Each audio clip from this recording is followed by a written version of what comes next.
Assalamualaikum warahmatullahi wabarakatuh. Perkenalkan, nama saya Erna Agustin. Saya dari kelas IPS 3. Di sini saya akan mempresentasikan hasil penelitian saya di 4 tempat, yaitu pertama ada Bukit Kapur Situbondo, yang kedua Waduk Bajul Mati Situbondo, yang ketiga Taman Nasional Baluran, yang keempat atau terakhir yaitu Grand Watu Dodol Banyuwangi. Dalam penelitian ini kami meneliti tentang fenomena geosfer. Yang pertama ada litosfer, antroposfer, atmosfer, biosfer, dan hidrosfer. Yang pertama ada Bukit Kapur Situbondo.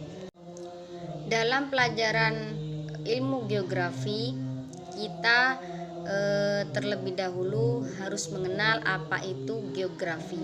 Geografi adalah ilmu yang mempelajari tentang gejala-gejala alamiah yang terjadi di permukaan bumi, yang meliputi tentang gejala yang terdapat di lapisan air, lapisan udara, lapisan batuan, ataupun lapisan yang berhubungan dengan kehidupan manusia. Yang pertama adalah Bukit Kapur Situbondo. Bukit Kapur adalah salah satu sumber daya alam yang dibutuhkan manusia untuk kegiatan infrastruktur, industri terkait, dan ekonomi lokal. Bukit Kapur yang di Situbondo adalah jenis batuan sedimen.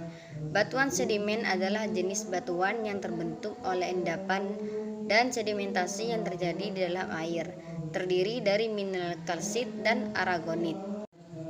Yang kedua ada Waduk Bajul Mati di Desa Wonorejo, Kecamatan Banyuputih, Kabupaten Situbondo.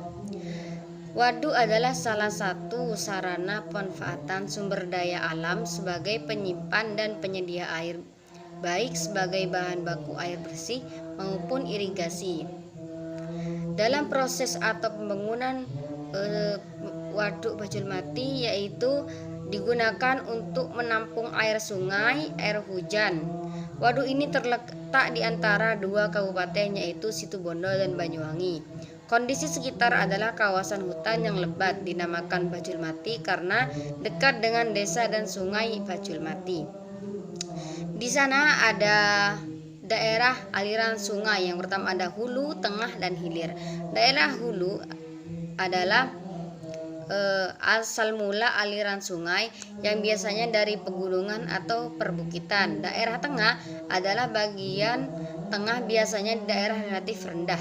Daerah hilir yaitu bagian di mana akhir dari aliran sungai. Yang ketiga ada Taman Nasional Baluran di Situbondo. Taman Nasional Baluran ini termasuk 5 taman nasional tertua di Indonesia. Ada beberapa taman nasional tertua di Indonesia, yaitu 1 Taman Nasional Komodo, Taman Nasional Lauser, Taman Nasional Baluran, dan Taman Nasional Ujung Kulon. Yang terakhir adalah Taman Nasional Gunung Gede.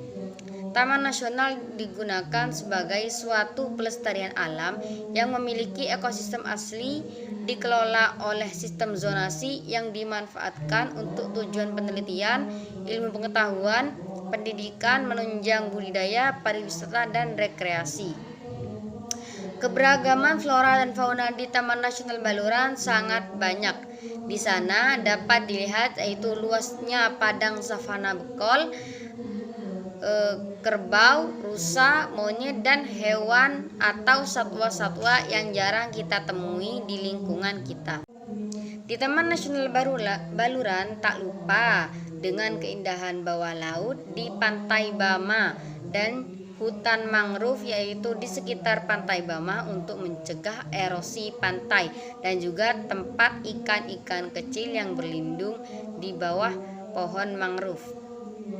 Konsep Taman Nasional adalah ekowisata. Banyaknya wisatawan mengakibatkan munculnya banyak sampah dari kegiatan wisatawan tersebut. Dan juga contoh lain yaitu kebakaran hutan yang terjadi karena ulah manusia untuk melakukan pencurian kayu atau pemburuan hewan liar. Hutan mangrove digunakan sebagai penahan dan abrasi air laut, sebagai habitat hewan-hewan kecil dan ikan kecil laut, dan yang terakhir yaitu untuk mencegah terjadinya tsunami.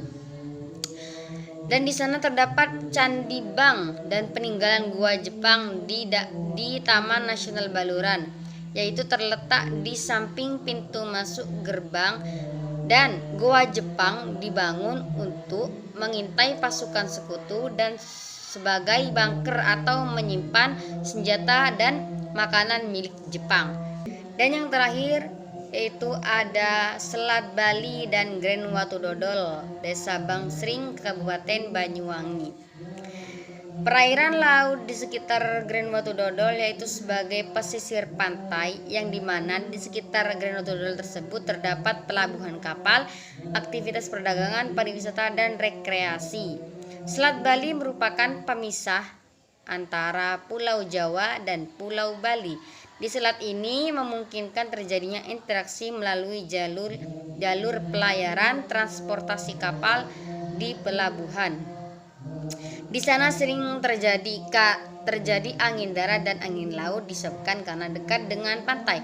Angin darat terjadi pada malam hari yang berhembus dari darat ke laut, dan biasanya angin ini dimanfaatkan oleh nelayan untuk mencari ikan di malam hari.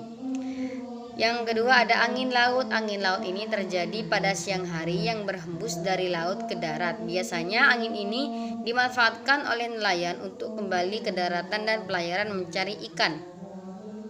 Hubungan manusia dan lingkungan di kawasan Grand Watu Dodol yaitu melalui pelayaran, jalur transportasi air, dan perdagangan di sekitar pantai. Sekian penjelasan dari saya. Apabila ada kesalahan, mohon maaf. Terima kasih. Wassalamualaikum warahmatullahi wabarakatuh.